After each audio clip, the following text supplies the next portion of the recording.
Hi! Welcome to my channel. So for today's video, I will share to you yung swatches and my review of the Unicorn Dream Lip Puff. So if you want to know my thoughts regarding sa tints na yon, please stick around and keep on watching.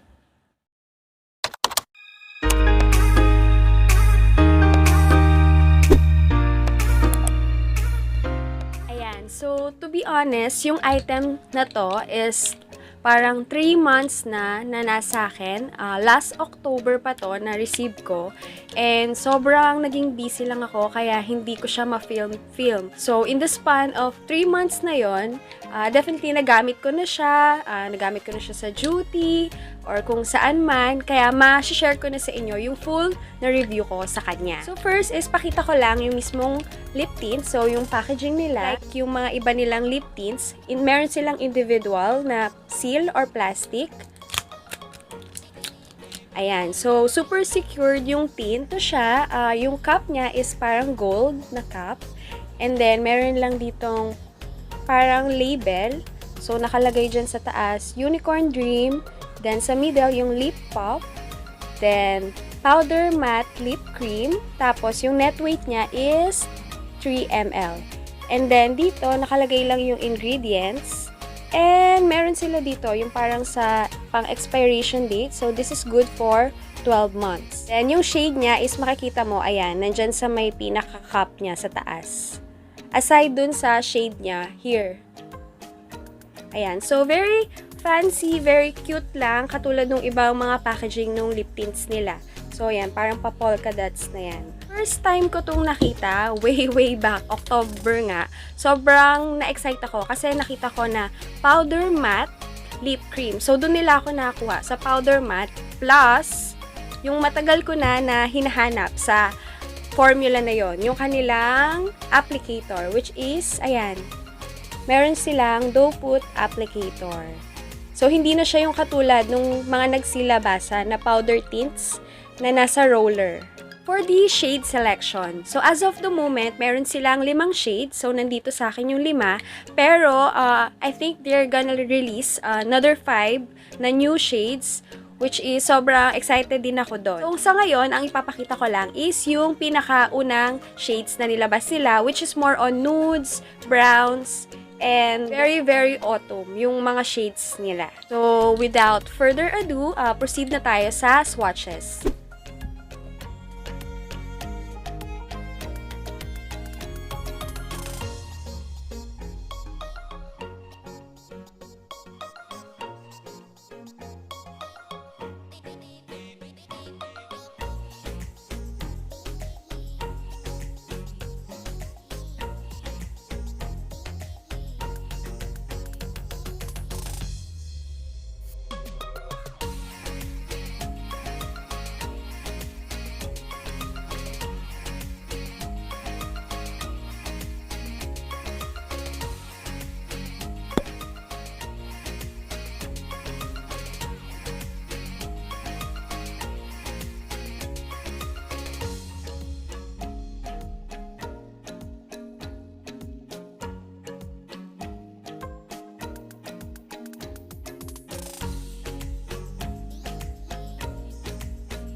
Ayan, so for my thoughts regarding sa tints na to, first is sa price pa lang niya. So very affordable siya kasi ang presyo niya is 120 pesos only. So for me, very worth it siya.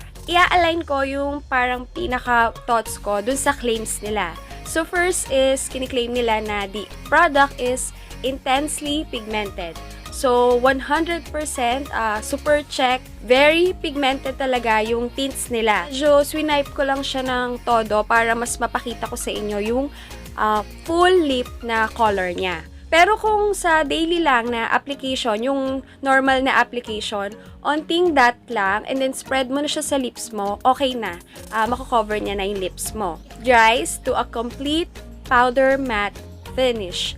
So for this one, medyo iba yung formula niya compared dun sa ibang brands na na-try ko na mga nasa roller, yung mga powder mattes na naglabasan din.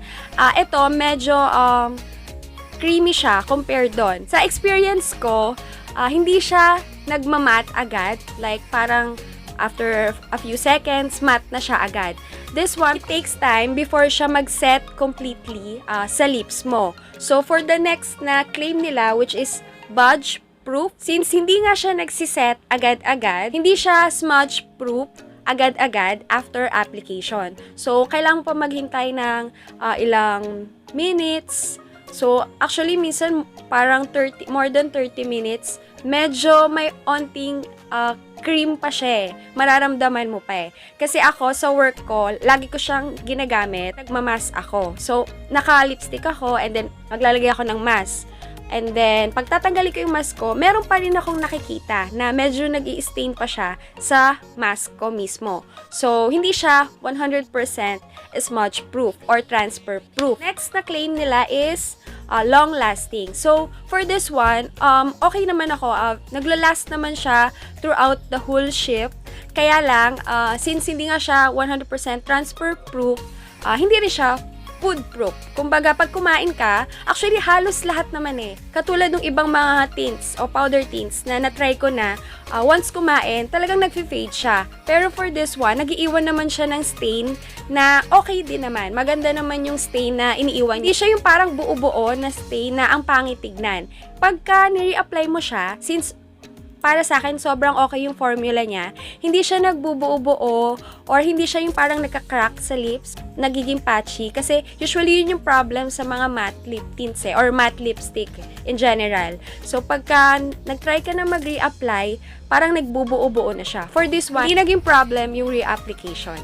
So, last na sinabi nila is yung multi-purpose. So, trinay ko siya. Actually, ang ginamit ko as my blush for today is yung Vixen. So, eto siya, yung Vixen, this one. And then, ang ginamit ko for my eyeshadow, ayan, very light lang na trendsetter. So, ang ganda niyang i-blend.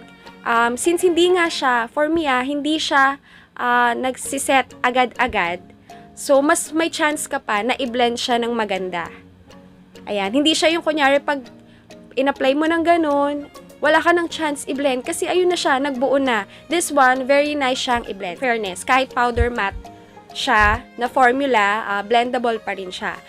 Another one is very lightweight sa feeling. As in, kahit eto, nakalimang application ako, diba? Nakalimang patong ako, pero yung feeling ng lips ko, hindi siya yung parang dry, na parang semento na, ganyan. Wala lang, parang wala ka lang in-apply, gano'n. Very lightweight siya. Ayun yung gusto ko sa formula ng Unicorn Dream eh. Katulad ng velvet tints nila, sobrang lightweight din sa lips nun. So, ang difference lang nila is, for me, mas long-lasting to compared dun sa velvet tints. So, ayun na, yung overall na thoughts ko regarding sa lip puff nila. Ayan, so if you like this video, don't forget to click the like button. Turn on the notification bell so that you are always notified whenever I have a new upload. And syempre, don't forget to subscribe. Thank you for watching. Bye!